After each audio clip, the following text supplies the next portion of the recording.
Hello and welcome to EDFL Web TV from the Sporting Globe in Moonee Ponds. My name's Pellizzeri, joined as always by Adem Saricaoglu on the EDFL YouTube channel. And the split round is over in Strathmore Community Bank Premier Division. We are on to round 15 in Essendon for Division 1 and Division 2. And Adem, this is the season that across all three divisions just keeps on delivering. It does, Teo. None of us have a clue at the moment exactly how this season's going to pan out in the end. There's so many different contenders and so many surprise results. It's quite a unique season, this one that's playing out. Well, we've got a bit of a different format today, so we can really get in depth on some of the talking points in the wash-up and also previewing the next weekend of football. We are going to a bit more of a podcast style, so if you just scroll down and have a look at the time codes, you'll be able to click through to the different divisions and the different games so you can jump around and listen to the various matches. But on camera and off the top, we need to talk about the biggest talking points of the week. Adem, what would you like to start with? How about Andrew the Tank McLean out at Willowbrook Reserve on Saturday, Teo? The broadcast van was out there, Essendon 4 Division 1. It was a pretty important game for West Meadows and Oak Park, even though the sort of different situations for them in terms of finals prospects, and obviously Oak Park not out of relegation threat.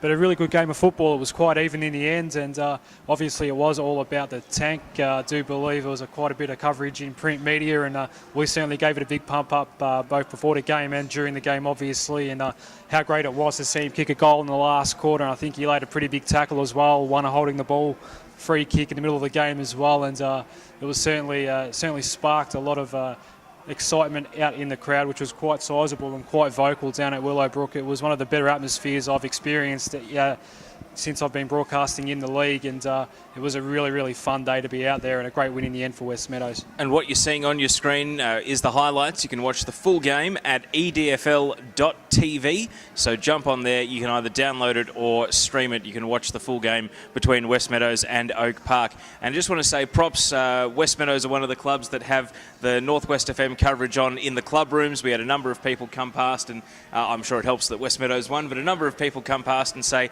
well done on the call. We really appreciate it, and Tank himself even said that he could hear the car radios turned up as he was kicking for goal, and he kicked that goal in the last quarter. So some players I know out there on the field love to commentate themselves, Saricaoglu over the top, but Tank McLean, it's great to see him kick that goal in the last quarter and also the big run-down tackle. What we're going to do now is hear from the man himself. He jumped into the EDFL commentary van at the end of the game to have a word about the win and about his 400th game for West Meadows.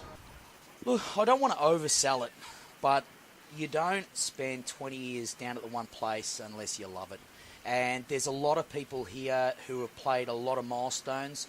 There is a lot of people who have gone, but there is so many more people that have stayed. And it's it is made up of individuals, and I'm just another one of those individuals that make the club what it is. So what it feels like and how West Meadows have been able to, it's not a strong winning culture in terms of grand finals and number of titles, but the culture that's down at the club is just phenomenal, and it's a place that I will bring my son up in. Yeah, look, it's as much a milestone for me, but it's very much a milestone for the club as well. So, yeah, I couldn't be happier. 400 games, so that means you've sung the song a lot throughout your time. How good was that one? Yeah, look, that blew the roof off, to be honest. Yeah, look, it was one of the only times that I've been in the middle. Usually when you're in the middle, it's either a first game. So it's been a long time since I've sat there, and look, it nearly makes me feel invigorated enough to play up until 500, just so I can sit in the middle of that circle again. That was Andrew McLean there speaking to us on Northwest FM, and you can click the links through to the full interview after the match, and also Dave Connell and also Craig Prigg, the assistant coach of Oak Park. Adem, my biggest talking point of the week, it's got to be the relegation situation in Strathmore Community Bank Premier Division and the promise of what could have been for Pascoe Vale, because at last, Justin Sherman, arguably the biggest off-season recruit in all of EDFL football, is back on the field. His second game back from a long-term knee injury which required surgery, just his third game in Paco colours for the season, and his first time named in the best. It's undeniable that this was a huge factor in getting over the line against Aberfeldy. And really, it probably means that Pascoe Vale are out of trouble. They're not mathematically safe, but they would have to be beaten badly in all 4 of their remaining games, and they would need a bunch of results to go against them to be squeezed into last place. Quite simply, I can't see one of Northern Saints or Essendon Doodle Stars finishing above them, and arguably I can't see Marby Park finishing above them either. So I really think at the very worst they'll finish 8th now, and it's more than likely that they'll keep their nose just above the relegation scrap from here on in. What do you think? They'd have to be incredibly unlucky to not survive now, but looking at their run home, Teo, they go to Maribyrnong Park this week, but have a listen to this. Greenvale, Avondale Heights, Airport West. That's their final 3 games. So that Marby Park game is going to be absolutely crucial for Paco, and the impact of Justin Sherman. Obviously, they were faltering a lot, Pascoe Vale, in recent weeks. I probably touted them as the least informed team in Premier, but his impact, and I know he's been helping out a lot off the field as sort of an assistant coach. He's had to do that for a lot of the year, but now that he's back out there and playing and he's obviously having an impact, is going to be quite important in this last month for Paco. We'll get to the ramifications for Aberfeldy in the wash-up, because it's starting to become same old story for them, would you believe, the shock loss that we can't really explain. We'll discuss that further later on EDFL Web TV, but great news for Pascoe Vale.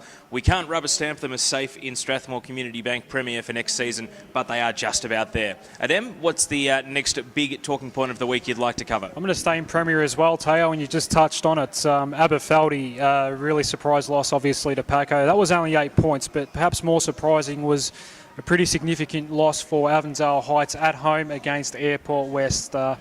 There were signs that there might have been a little bit of trouble. Perhaps won't say the wheels are falling off exactly down at Canning Reserve just yet, but there were signs there against Aberfeldy when they got belted before the bye. Come back from the bye, and obviously still many players out, obviously, for Avondale Heights, but they were given a little bit of a touch-up by a fast-improving Eagles outfit. And what it does, Teo, I reckon it opens up the premiership race a lot in Premier. Strathmore now on top of the ladder. They're probably a premiership favourite as well, but all of a sudden it really opens the door up for your Keilors, and if they can make it, Airport West and perhaps even Greenvale. Not all of them obviously going to play finals this year, but the ones that do get in, probably your favourite right now would be Keilor and still Aberfeldy to make up your bottom 2. This premiership race is genuinely a 4-horse race at the moment, and it's good to see, because I think that Avondale Heights have come back to the pack a lot, and obviously we can't trust Aberfeldy on any given day.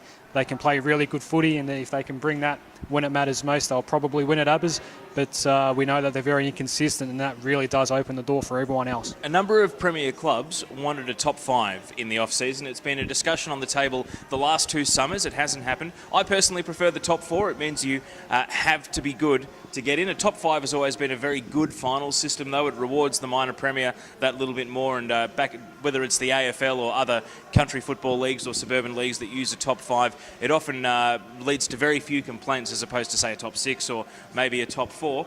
But do you think we've got it right? Do you think top 4 is the answer, or can you make a case that it'd be a 5-horse race if we had a top 5 this season? Which way do you think the clubs might be feeling as well? Because I'm sure the ones that are in and around 3rd, 4th, 5th and 6th right now, they'd probably love the safety net of having a top 5 rather than a top 4. But I personally think it's good for the standard of football, and it really means that no one's going to fall backwards into the finals this year. Everyone who makes it will deserve to be there. I agree, Teo. It's a unique year, and in some years, a team that finishing 5th on the ladder, you don't want them having a 50-50 record and perhaps, going out in straight sets in really disappointing fashion. I mean, we're talking about the Premier Division in the best suburban footy league in Victoria, and if you want to play finals in this division, you need to earn it. So I agree. I'm not a big fan of the top 5. At a minimum, you want half your teams playing finals. That's an absolute minimum, and a top 4 in a 10-team competition is right. So you've got to earn it, and that's why we love EDFL footy, obviously. And I'd like to see it stick to a top 4.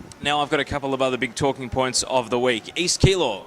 Are they now the Division 2 Premiership favourite, having inflicted Roxburgh Park's first loss of the season? It was a completely different game to last time they played. Last time they both kicked more than 100 points.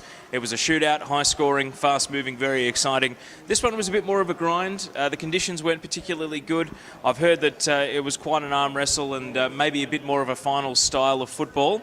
Does that actually mean that East Keilor now moves back into premiership favouritism in Division 2? It does, but I've got a feeling that the only reason that they are premiership favourite is because in September they've had some experience, obviously, winning a grand final a couple of years ago, albeit obviously that didn't come with promotion. So didn't really feel like a grand final for some down at that particular footy club, but they have got that experience. And last year they played 2 finals as well, and I'm pretty sure that they pushed Moonee Valley in that prelim as well last year, and that'll hold them in good stead against a club in Roxburgh Park who might not necessarily be used to it, and they're a pretty young side as well. So for that reason, I'm still sticking with Keilor Park as premiership favourites, but obviously Roxy are going to push them all the way. And one last item of business is the EDFL Umpires Association Women in Football Day. You're seeing the footage here of pre-game, the Glenroy versus Hillside match. Absolute glue pot out in the middle there, but the umpires looked absolutely brilliant thanks to Grash and Sportswear, and it was all women or girls, female umpires for the goal umpires, boundary and field umpires, not just in the seniors, but in the under-18s and the reserves as well. They had a charity to raise money for the Cancer Council of Australia, which was a great achievement, and we're going to hear now from one of the umpires involved in the match. This was Nadine Rabah, who was one of the central umpires. It was really well received. The supporters from both sides of the club were like clapping us off, and then they were all really supportive, and it just we all felt really happy because we thought we did a good job, and the players and the supporters all responded really well. I think it was just like any other normal game. I mean, once we made a couple of mistakes, and the crowd do let you know about that, but that's with all other games. In regard, like, there was no sexist comments, there was no comment just because we were a girl. I think it was a great initiative and one that the club's really supported. The feedback from the supporters and the players and everyone involved was all positive. So for the future, for next year, I gave some feedback saying that I think we should do it in women's round, make it a big, female affair, and with funds going to the Cancer Council that also made it extra special. So I think it's something that can really grow considering the positive feedback that we received. That was Nadine Rabah, one of the central umpires involved in the EDFL Umpires Association Women in Football Day. What a great ambassador for the umpires. We had one of the other field umpires, Amy McQuaid, on EDFL Preview earlier in the season, Adem, and I would say that this match is going to go ahead again next year. It really was a success out at Saul Reserve. Yeah, it's such a great credit for the league that this was made possible, and great for women in footy as well. I mean, to have the numbers and the depth in the numbers there, to be able to field those 3 different umpiring teams for the entire day was incredible. And I'd like to see it back, obviously. It was a great initiative, and hopefully we see more of it in future years. We're at the Sporting Globe, 690 Mount Alexander Road in Moonee Ponds, and you're watching EDFL Web TV on the EDFL YouTube channel. Click the links on your screen for the wash-up and the preview of the coming weekend. Stay with us. Let's go surfing on this cloud. It's all just milk and honey. Hope that you can stay a while. I know that's what you wanted, so let's do it like that, do it like that. So let's do it like that, do it like that. Ooh, got something for you. Ooh, get chairs on the move. We can do it like that, do it like that. So let's do it like that, do it like that. If this place ain't too bad, let me give you the wonderful tour around. Don't worry, anything you wanna do, it's alright if things allowed. We're pushing on, we're pushing on, we're pushing on.